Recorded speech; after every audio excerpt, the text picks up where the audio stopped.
The dust of the Nevada desert settled on everything at the Advanced Aerial Warfare Center, a fine, gritty powder that clung to the razor wire fences and the sleek, sterile architecture with equal indifference.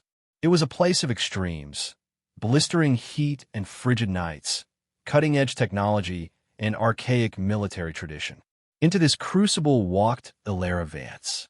She arrived not in a gleaming staff car, but on a drab, sun-bleached transport bus that smelled of stale air and sweat. She carried a single, scuffed duffel bag, its canvas worn soft with years of use. Her fatigues were standard issue, clean but faded, bearing no rank, no unit patches, no name. She was a blank slate in a world that ran on insignia.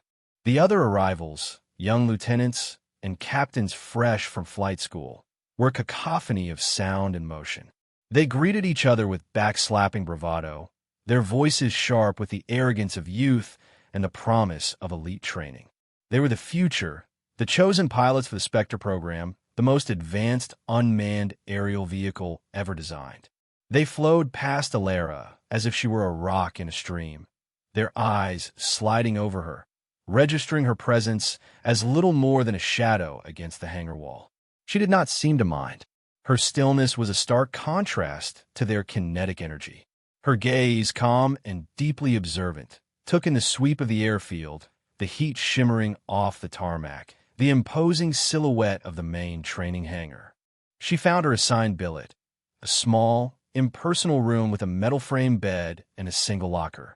She unpacked with an economy of motion that spoke of long practice, stowing her few belongings with neat precision. Her final destination for the day was the heart of the facility, the simulation bay. Here, rows of enclosed pods mimicked the control interface of the Spectre drone. Inside each one, a pilot would one day command a billion-dollar weapon from half a world away. Ilara stopped before an empty pod, its door hissed open, waiting. She didn't step inside. Instead, she reached out and laid her palm flat against the pod's cool, composite shell. Her eyes closed for a fraction of a second, a silent communion, a greeting to the machine. Her presence was an anomaly, a quiet question mark in a place that demanded clear, declarative answers. She was unseen, unheard, and utterly out of place. And in the silence of her arrival, in the space between the loud boasts of the pilots, the story of her time here had already begun. Colonel Madsen was a man carved from granite and procedure. His uniform was so sharply creased it looked like it could cut paper, and his face was a permanent mask of stern authority. He believed in the chain of command, in protocol, and in the clear, unambiguous hierarchy of the United States Air Force. He did not believe in mysteries. Ilara Vance was a mystery. He held her file in his hand, its thinness an insult. 2 pages. Most of it was black ink, redacted lines that whispered of things his security clearance, as commander of this top-tier base, could not access. The readable parts were maddeningly vague. Civilian consultant. Subject matter expert. Asymmetrical systems. He let the file fall to his desk with a dismissive slap.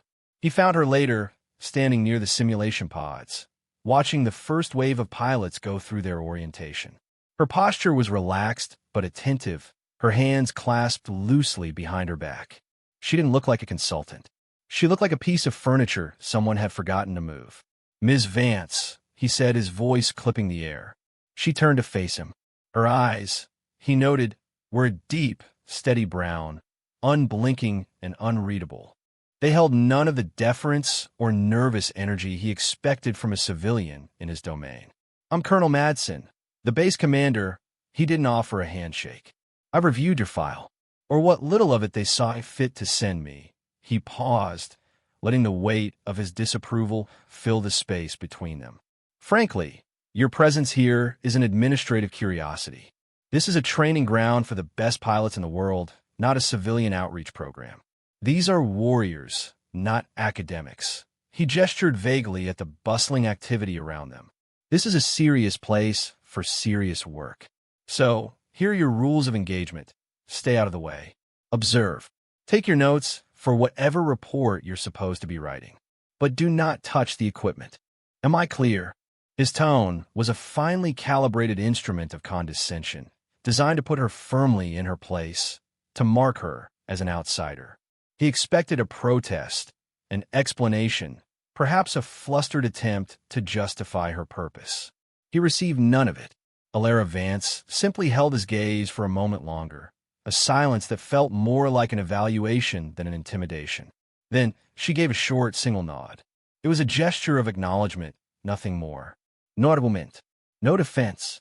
She had been dismissed, and she accepted it with a placidity that he found more unsettling than any protest. He grunted, a sound of dissatisfaction, and turned on his heel, leaving her standing alone once more. He had drawn his line, asserted his authority. But as he walked away, he couldn't shake the feeling that he had just spoken to a locked door and had no idea what, or who, was on the other side. The days that followed settled into a routine.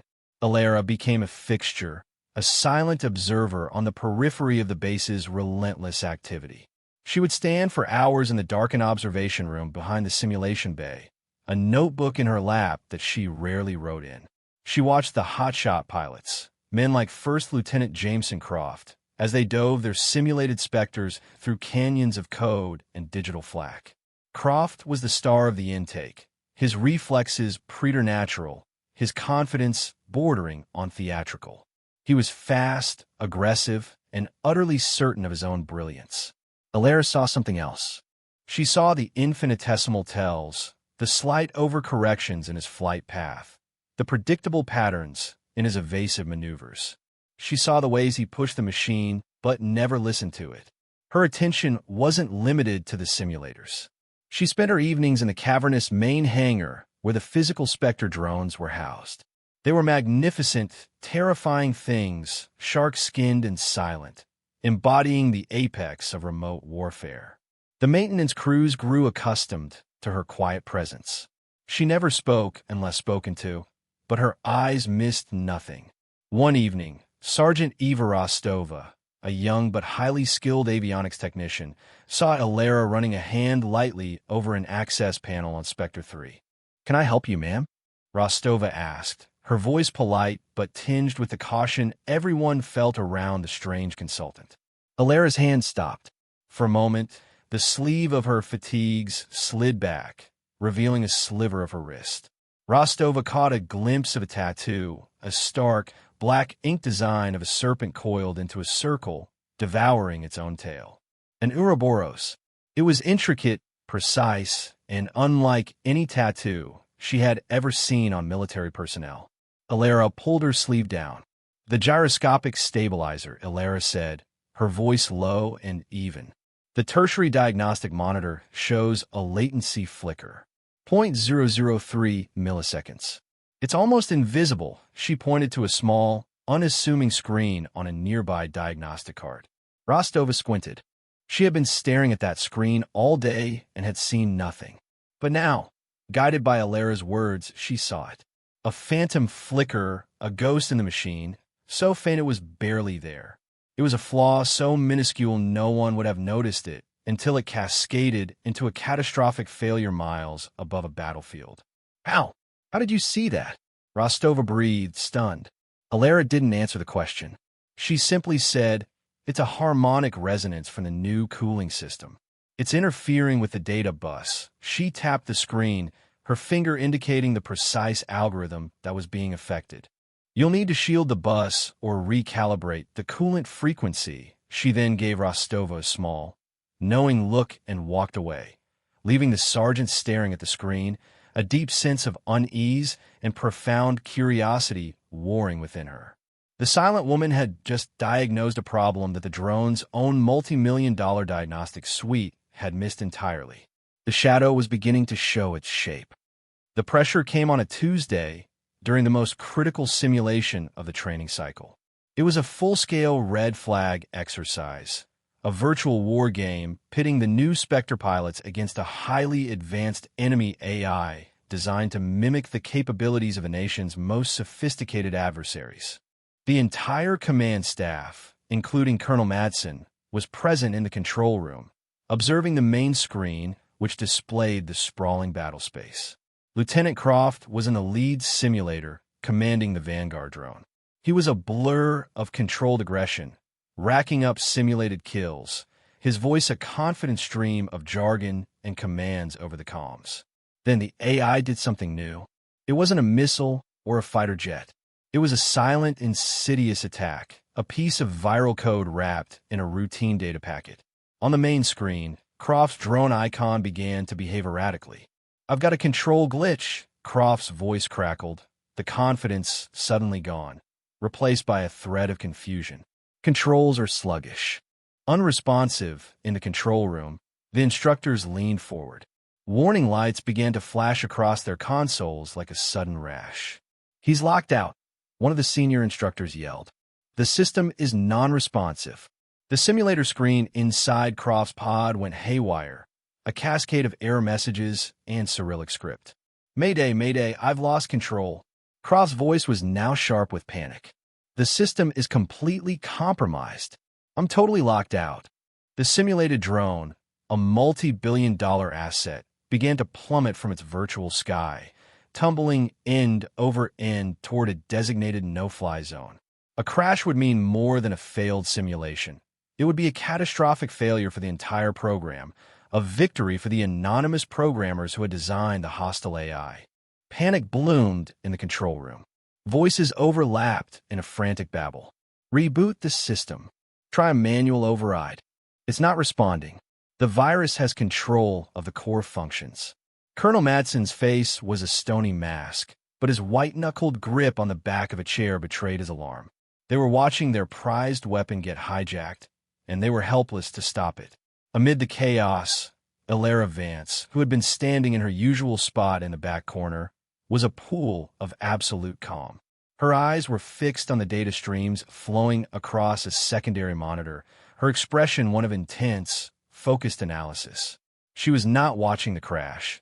She was reading the language of the failure. While the control room descended into organized chaos, Elara moved. There was no haste in her step, no sense of alarm.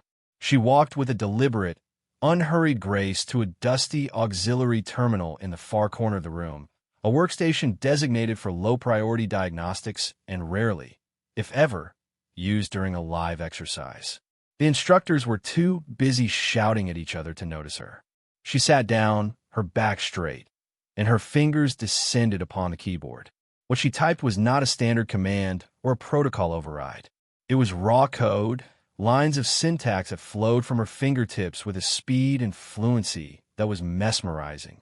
It looked less like she was operating a system and more like she was having a conversation with it in its native tongue. On the main screen, where the simulated Spectre was just seconds from impact, the chaotic flood of error messages suddenly vanished. They were replaced by a single, stark command line, blinking with patient authority. The frantic descent of the drone icon stopped. It hung in the virtual air, stabilized. A collective gasp went through the room. The frantic shouting died into a thick, disbelieving silence. On Elara's screen, complex strings of data scrolled past. She wasn't using the pilot's interface. She had bypassed it entirely, plunging directly into the system's core architecture. With a few final, precise keystrokes, she purged the malicious code, isolated the logic bomb that had crippled the system, and patched the vulnerability it had exploited. Control was re-established, not in Lieutenant Croft's helpless cockpit, but on her humble terminal. With calm, efficient movements, she guided the simulated drone out of its dive, flew it to a designated emergency landing strip, and set it down with textbook perfection. The entire intervention, from the moment she sat down to the moment the drone was safe, had taken less than 30 seconds. She typed one final command, // session terminate. Then she logged out, pushed her chair back under the terminal, and stood up. She stepped back into the shadows of the corner, her expression placid, her posture relaxed, as if she had done nothing more remarkable than check her email.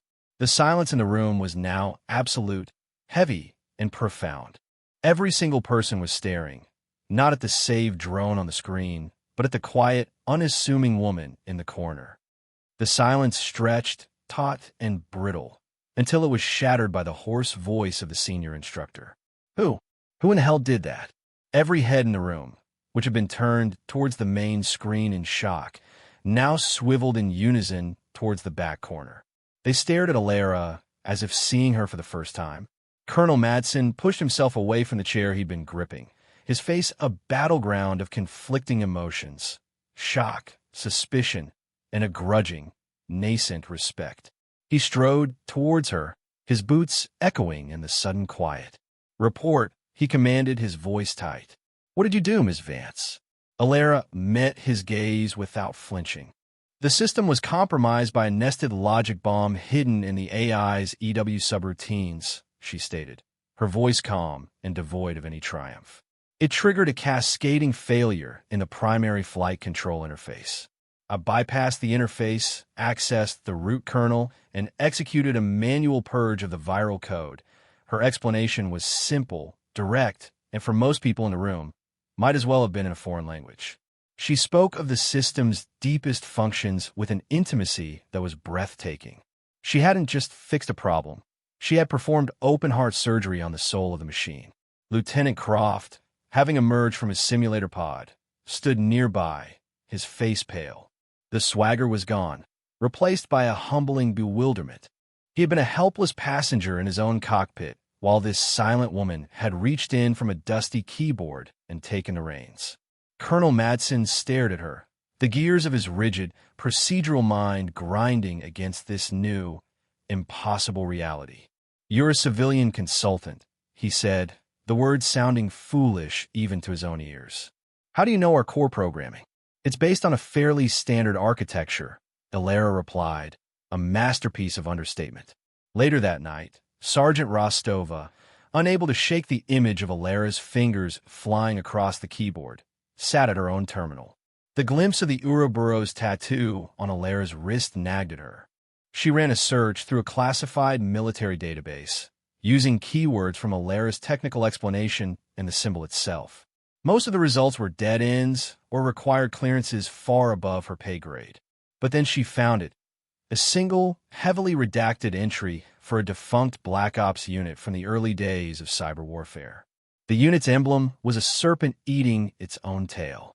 Their official designation was classified, but their informal call sign was listed: Ouroboros, their specialty: deep infiltration, hostile system takeover, and technological ghosting.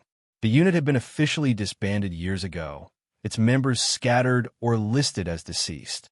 Rostova's blood ran cold. She wasn't just a consultant. She was a ghost. The next morning, the atmosphere at the base had palpably shifted.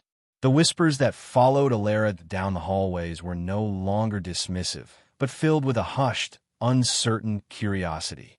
The incident in the simulator had spread like wildfire, but her true test was yet to come. The crisis arrived not as a simulation, but as a jarring screech from the priority alert system in the main command center. A real-world Spectre drone, flying a high-risk reconnaissance mission over contested territory in Eastern Europe, had gone down. It wasn't shot down. It had suffered a catastrophic system failure and crashed deep behind enemy lines. The situation was grim. The drone was lost, but worse, its data core, containing sensitive intelligence, was still intact.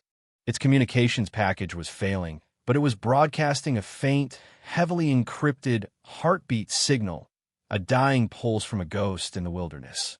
They had a desperately small window to remotely access the core, retrieve the data, and then trigger the drone's self-destruct sequence before enemy patrols found it. It was a mission that required not a pilot, but a digital necromancer. The command center was a hive of controlled tension.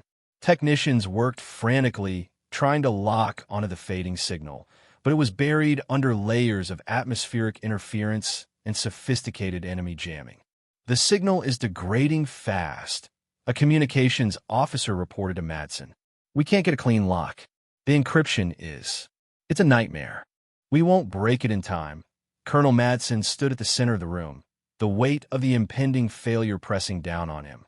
His eyes scanned the faces of his expert team, seeing only frustration and dead ends. Then his gaze fell upon Alara Vance, who had been brought into the command center at his request. She stood quietly, observing the frantic efforts. Madsen walked over to her, the entire room falling silent to watch the exchange. He had been a man of absolute certainty, and she had shattered it. He swallowed his pride, a bitter pill. "Vance," he said, his voice stripped of its earlier arrogance. "Can you get that data?" It was not an order. It was a plea, acknowledgement of a power he did not possess. Alara looked from the desperate faces of the technicians to the chaotic data scrolling across the main screen. She gave a single, decisive nod. "Show me the console," she said. They cleared a primary station for her, the best one they had. She sat down, her calm as Stark Island in the sea of anxiety. The second trial had begun.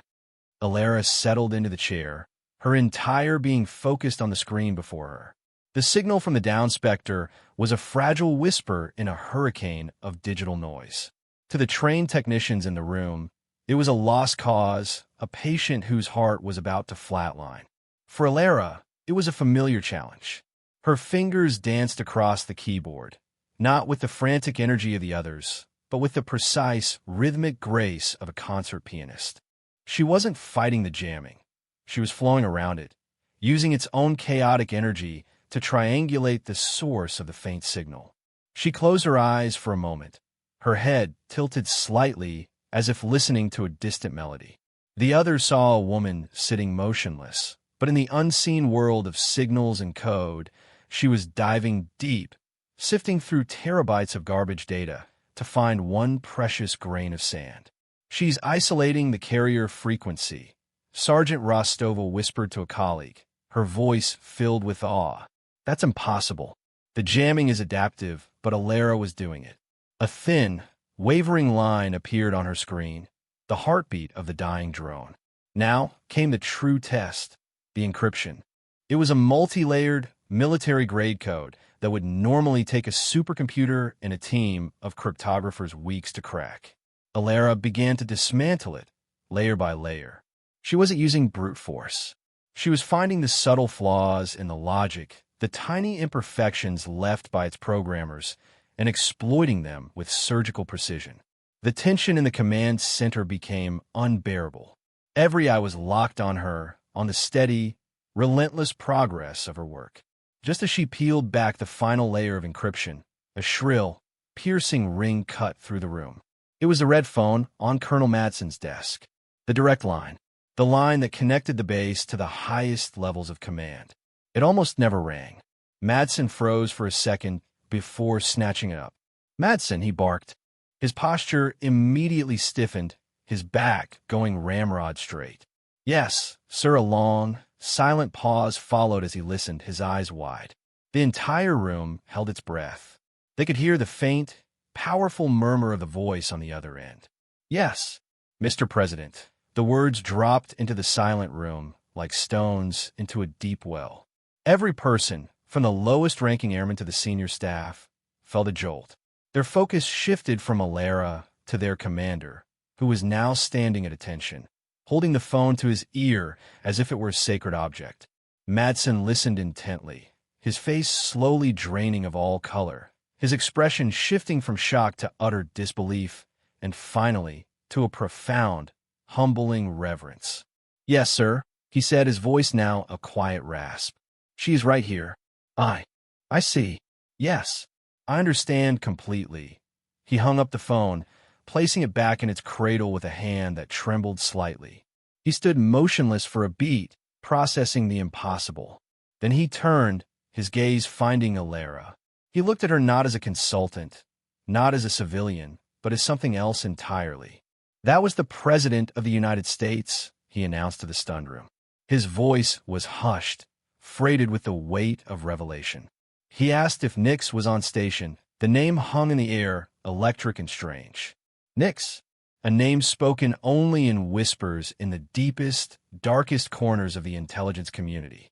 A myth, a ghost who could walk through digital walls, command any system, a phantom operative who officially did not exist. Madsen swallowed hard. His orders were to give her anything she requires, and to stay the hell out of her way. Just as Madsen finished speaking, a new sound filled the room. It was the clear, steady chime of a successful data transfer. On the main screen, The encrypted gibberish from the downed drone resolved into clean, organized files. Schematics, reconnaissance photos, sensor logs. It was all there. Alara, or Nyx, had retrieved it all. With a few final, dispassionate keystrokes, she located the drone's self-destruct command, verified the signal path, and sent the activation code.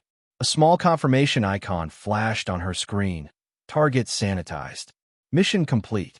She leaned back in her chair, the motion subtle, her work done. The tension that had held the command center in a vice-like grip for the last hour finally broke. But it was not replaced by cheers or shouts of victory. Instead, a wave of stunned, silent admiration washed through the room. It was a deeper, more profound reaction. They had not just witnessed a technical miracle. They had witnessed the unveiling of a legend. Lieutenant Croft, the arrogant pilot whose world had been upended in the simulator the day before, was the first to move. He stood up from his console, his back straight, his eyes fixed on Alara. He brought his hand up in a slow, sharp, perfect salute. It was a stunning breach of protocol. One does not salute a civilian. But in that moment, rank and regulation were meaningless. It was the only gesture that felt adequate, a warrior's acknowledgement of a master. Then, another uniformed officer stood and saluted. And another. One by one, like a current passing through the room, every soldier, every technician, every instructor rose to their feet and rendered a salute to the quiet woman sitting at the console. It was a spontaneous, unified expression of ultimate respect. The last to stand was Colonel Madsen. His face was a mask of humility and awe. He executed the sharpest salute of his long career. He was saluting not just the woman, but the reality she represented, a level of skill and dedication so profound it existed outside the normal boundaries he had built his life around. Alara looked at the sea of saluting figures. She saw their faces, the awe, the respect that had been so conspicuously absent just days before. There was no trace of triumph on her face, no smug satisfaction. She had not acted for their approval. She had simply done what was necessary. She met Madsen's gaze, and then Croft's, and then her eyes swept across the room. She offered no speech, no grand statement. She simply gave a small, almost imperceptible nod of acknowledgement. And in that quiet gesture, a new order was established. In the aftermath, the base returned to a state of normalcy, but it was a new normal. The crisis was over. The reports filed under layers of classification so high that most of the people in the room that day would never see them. The legend of Nyx was once again relegated to the shadows, but the memory of her presence lingered, having fundamentally altered the culture of the facility. Alara was gone from the command center, her work there finished. Later that evening, she was back in the vast, quiet hangar, standing before Spectre 3, the physical drone whose flaw she had first diagnosed. The air was cool and smelled of hydraulic fluid and ozone. The great machine was powered down, but it seemed to possess a life of its own, a silent, powerful potential. Sergeant Rostova approached her, holding a diagnostic tablet. She didn't speak, just held it out for Alara to see. On the screen, in the drone's primary system status display, was a single line of text that Rostova had programmed in herself. It read, "Systems nominal. Optimized by a friendly ghost, Alara, read the message." A flicker of something crossed her features. It was not quite a smile, but it was close, a deep, quiet satisfaction that softened the stoic lines of her face for just an instant. This, more than the salutes, was the recognition she valued. The quiet acknowledgement from one professional to another, a shared understanding with the machine and the person who cared for it. She reached out and placed her hand on the drone's fuselage one last time. Her sleeve slid back, and the Ouroboros tattoo on her wrist stood out as a stark, black symbol against the cool, gray metal. A beginning that was an end that was a beginning. The dust motes, ever present in the dry desert air, danced in the long shafts of light slanting down from the high hangar windows, catching the silent moment and holding it in suspension. Then she turned. Without a word, without a backward glance, she walked away. Her footsteps made a soft, rhythmic echo on the polished concrete floor, growing fainter and fainter until they were gone. She left behind a legacy not of words, but of action. She left a base transformed, a colonel humbled, a new generation of pilots who now understood that the greatest strength is often the most silent. And in the quiet of the hangar, the powerful, steady hum of a machine that had met its true master lingered in the air.